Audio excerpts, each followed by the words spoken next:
Oh man, you guys love asking me really hard questions, but I'll try to answer this one.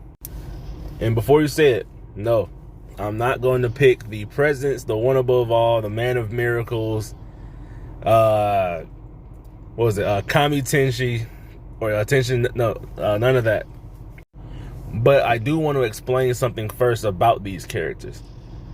Characters that are depicted as omnipotent beings are actually, like, they shouldn't be considered the strongest in fiction. And yes, these beings are boundless entities that can create entire infinite dimensional structures and transcend all things with just a casual gesture or a thought. But look at what these things represent. The presence, the one above all, in those cases, what do they actually represent? Yes, they are gods. They are the gods of their creation. That's right. But in my opinion, they are just manifestations, honestly. And I can imagine that you guys know where I'm going with this. It's going to lead into my answer. And to be completely honest with you, my answer does technically come from the DC universe. And by that, it comes in the form of the writer.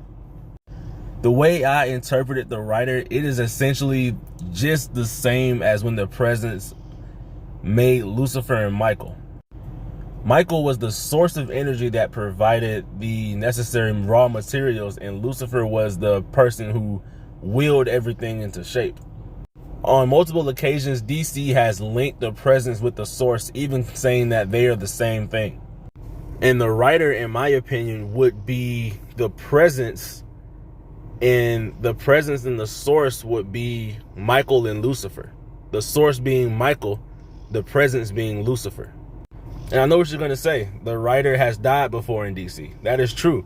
But he died at the mercy of another writer. The writer is a concept that will infinitely transcend itself, as there are multiple writers that can have other writers at their whim at any point in time.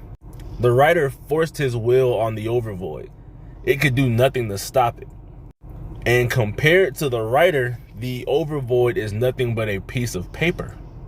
You can actually cheat and say that the writer it can be considered a collective of every writer and is essentially responsible for creating all of fiction, while being able to put itself in, while at the same time transcending it all.